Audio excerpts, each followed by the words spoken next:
अरे नरेंद्र मोदी होश में आओ, अरे अमित शाह होश में आओ, अरे नरेंद्र मोदी कितनी लंबी चल तुम्हारी। नमस्कार, मैं हूं सिमाब, आप न्यूज़ फॉर नेशन देख रहे हैं। सरकार की अग्निपथ जो योजना है उसको लेकर के लगातार प्रदर्शन का दौर जारी है। 2 दिन पहले जो है पूरे बिहार में प्रदर्शन हुआ और ये प्रदर्शन उग्र रूप ले लिया। कई ट्रेनों में आग लगा दी गई और उसमें कई ऐसी पार्टियां थी जो शामिल थी और सरकार से ये मांग कर रही थी कि छात्रों को 4 साल के बजाय अस्थायी नौकरी दी जाए। और एक नया धरना प्रदर्शन आपको देखने को मिलेगा कि यहाँ पर जन अधिकार छात्र परिषद की तरफ से पर्दाफाश धरना का आयोजन किया गया है। यहाँ पर मनीष यादव जो पटना विश्वविद्यालय के छात्र संघ अध्यक्ष है अपने साथियों के साथ बैठे हैं। ये क्या किस चीज़ का पर्दाफाश कर रहे हैं जबकि सरकार ने कह दिया कि वापस नहीं होगा?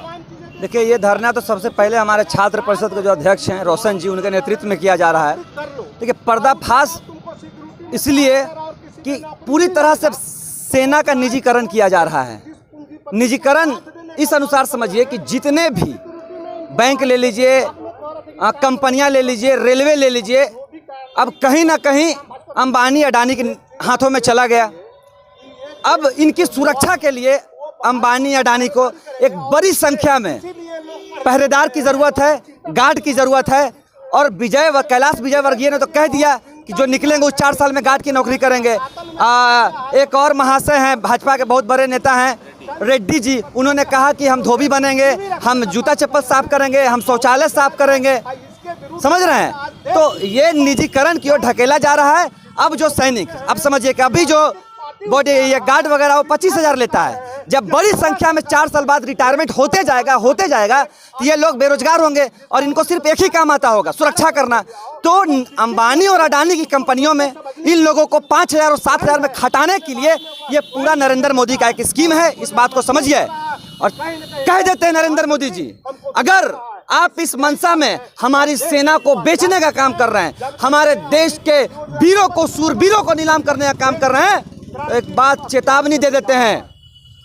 ये जो लोग भाजपा कार्यालय जला रहे हैं ना, उनको हम कहना चाहेंगे मत जलाइए भाजपा कार्यालय, क्योंकि आने वाले लोकसभा चुनाव के बाद भाजपा का कोई कार्यालय इस देश में नहीं बचेगा, एक कार्यालय नहीं रहेगा। अगर इस तरह का योजना छात्र युवा विरोधी सरकार लाती है, कभी एनटीपीसी, कभी यूपीएससी में धांधली, तो कभी कुछ बीपीएससी में धांधली, अब ये पूरी तरह से अग्निपथ अग्निवीर जो योजना है ये छात्र युवाओं का विरोधी है। हम आपके चैनल के माध्यम से कह देते हैं कि ये छात्र नहीं रुकेंगे। प्रधानमंत्री मोदी ने कहा कि कुछ अच्छी नीयत से योजना सरकार लाती है तो उसको जो राजनीतिक पार्टियां हैं वो लोगों को गुमराह कर देती है। अरे मेरा एक सवाल है, अच्छी क्या? 4 साल के बाद क्या करेंगे आप लिखित में दे दीजिए।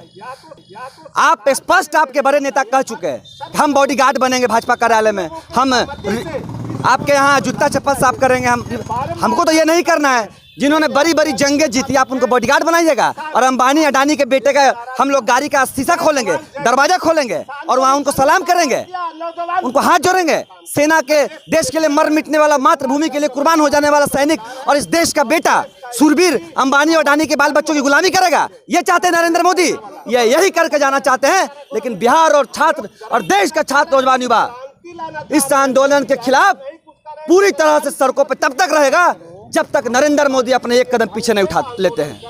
ये पर्दाफाश धरना जो इसकी आवश्यकता क्यों पड़ी?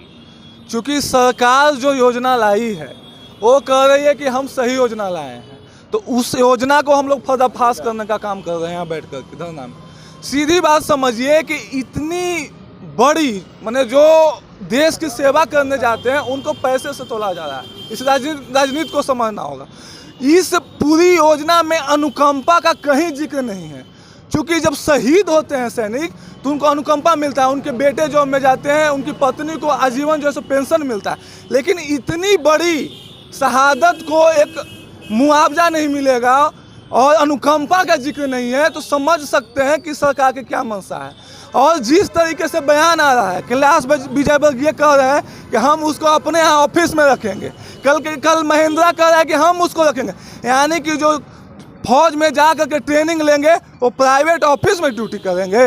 पैसा सरकार का खर्च होगा और ड्यूटी जाकर के जो है सो प्राइवेट ऑफिस में करेंगे। तो ये सरकार सीधे तौर पर एक जो है सो प्राइवेट अडानी अंबानी के घर में फौज को बेचने जा रही है। इसको छात्र नौजवान से कहीं कोई लेना देना नहीं है। सरकार ने कह दिया है सेना के माध्यम से कि ये वापस नहीं होगा। अब वापस नहीं होगा तो शायद मैं समझता हूं कि इस बार देश के युवा अच्छी तरह से जाग गए हैं और जितने बार उन्होंने आज तक प्रधानमंत्री छला है उसका पश्चाताप करते हुए इस बार वो क्रांति का रूप अख्तियार करेंगे। इस जंग में जनाधिकार कितना योगदान देगा? लगातार प्रदर्शन आप लोग कर रहे हैं, आगे भी प्रदर्शन जारी रहेगा? हम लोग शुरू से हर मुद्दे पर प्रदर्शन करते रहे हैं और आगे भी करते रहेंगे जब तक सरकार इस अग्निपथ योजना को वापस नहीं लेती है, चूँकि इस बार छलने वाला युवा नहीं। तो आपने सुना कि जनाधिकार के जो लोग हैं वो पटना विश्वविद्यालय के सामने बैठे हैं और वो कह रहे हैं सरकार की जो योजना है वो छात्रों के हित में नहीं है। 4 साल की नौकरी के बजाय उन्हें पूरी ज़िंदगी नौकरी करने की ख्वाहिश है। वो चाहते हैं कि भारत के लिए शहीद हों, अपनी जान दे दें, लेकिन सरकार ऐसा नहीं चाहती है। 4 साल के बाद उन्हें बेरोजगार करने की पूरी तरह से साजिश और उनकी ये मंशा है। इसके खिलाफ जनाधिकार लगातार आवाज़ उठाता रहेगा। इसी तरह की अपडेट के लिए आप जुड़े रहें हमारे साथ। नमस्कार।